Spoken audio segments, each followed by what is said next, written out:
way. The common, everyday blessings of life are unwelcome to them, as was the manna to the children of Israel. Amusements excite, but react in depression. Amusements excite the mind, but depression is sure to follow. Useful labor and physical exercise will have a more healthful influence upon the mind and will strengthen the muscles, improve the circulation, and will prove a powerful agent in the recovery of health. Seeking happiness the wrong way. Counsel to a young man. 1 year ago we labored for your interest. I had been shown your dangers, and we were desirous of saving you, but we see you have not had strength to carry out the resolutions there made. I am troubled over the matter. While in Battle Creek in June, I was again shown that you were not making any advance, and that the reason you were not is that you have not made a clean track behind you. You do not enjoy religion. You have departed from God and righteousness. You have been seeking happiness in the wrong way, in forbidden pleasures, and you have not moral courage to confess and forsake your sins that you may find mercy. Clear conscience and God's approval versus natural passions and carnal heart. Of what good would he deprive us? He would deprive us of the privilege of giving up to the natural passions of the carnal heart. We cannot get angry just when we please and retain a clear conscience and the approval of God. But are we not willing to give this up? Will the indulgence of corrupt passions make us any happier? It is because it will not that restrictions are laid upon us in this respect. It will not add to our enjoyment to get angry and cultivate a perverse temper. It is not for our happiness to follow the leadings of the natural heart. And shall we be made better by indulging them?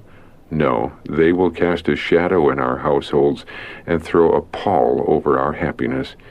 Giving way to the natural appetites will only injure the constitution and tear the system to pieces. Therefore God would have us restrict the appetite, control the passions, and hold in subjection the entire man. And he has promised to give us strength if we will engage in this work. Promote health and long life. Courage, hope, faith, sympathy, love promote health and prolong life. A contented mind, a cheerful spirit, is health to the body and strength to the soul. A merry, that is, rejoicing heart, doeth good like a medicine. Proverbs chapter 17, verse 22. A person whose mind is quiet and satisfied in God is in the pathway to health. Result of obedience to physical laws. Health, life, and happiness are the result of obedience to physical laws governing our bodies. If our will and way are in accordance with God's will and way, if we do the pleasure of our Creator, He will keep the human organism in good condition and restore the moral, mental, and physical powers in order that He may work through us to His glory. Constantly His restoring power is manifested in our bodies. If we cooperate with Him in this work, health and happiness, peace and usefulness are the sure results. Healing for invalids. Let invalids do something instead of occupying their minds with a simple play which lowers them in their own estimation and leads them to think their lives useless. Keep the power of the will awake, for the will aroused and rightly directed is a potent soother of the nerves. Invalids are far happier to be employed, and their recovery is more easily effected. Country living and happiness. Counsel to a mother. True, you would not be entirely free from annoyances and perplexing cares in the country, but you would there avoid many evils and close the door against a flood of temptations which threaten to overpower the minds of your children. They need employment and variety. The sameness of their home makes them uneasy and restless, and they have fallen into the habit of mingling with the vicious lads of the town, thus obtaining a street education. To live in the country would be very beneficial to them. An active out-of-door life would develop health of both mind and body. They should have a garden to cultivate, where they might find both amusement and useful employment. The training of plants and flowers tends to the improvement of taste and judgment, while an acquaintance with God's useful and beautiful creations has a refining and ennobling influence upon the mind, referring it to the Maker and Master of all. Those we love may speak or act unguardedly, which may wound us deeply. It was not their intention to do this, but Satan magnifies their words and acts before the mind, and thus hurls a dart from his quiver to pierce us. We brace ourselves to resist the one whom we think has injured us, and by so doing we encourage Satan's temptations. Instead of praying to God for strength to resist Satan, we suffer our happiness to be marred by trying to stand for what we term our rights. Thus we allow Satan a double advantage. We act out our aggrieved feelings, and Satan uses us as his agents to wound and distress those who did not intend to injure us. The requirements of the husband may sometimes seem unreasonable to the wife, when if she should calmly, candidly take the second view of the matter, in as favorable a light for him as possible, she would see that to yield her own way and submit to his judgment, even if it conflicted with her feelings, would save them both from unhappiness and would give them great victory over the temptations of Satan. God removes hindrances to happiness. God seeks our real happiness. If anything lies in the way of this, he sees it must first be removed. He will thwart our purposes and disappoint our expectations and bring us through disappointments and trials to reveal to us ourselves as we are.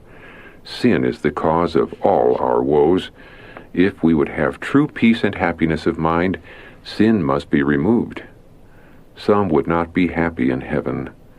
Could those whose lives have been spent in rebellion against God be suddenly transported to heaven and witness the high, the holy state of perfection that ever exists there, every soul filled with love, every countenance beaming with joy, and rapturing music in melodious strains rising in honor of God and the Lamb, and ceaseless streams of light flowing upon the redeemed from the face of him who sits upon the throne? Could those whose hearts are filled with hatred of God, of truth and holiness, mingle with the heavenly throng and join their songs of praise? Could they endure the glory of God and the Lamb? No. Years of probation were granted them that they might form characters for heaven, but they have never trained the mind to love purity. They have never learned the language of heaven, and now it is too late. A life of rebellion against God has unfitted them for heaven. Its purity, holiness, and peace would be torture to them. The glory of God would be a consuming fire. They would long to flee from that holy place.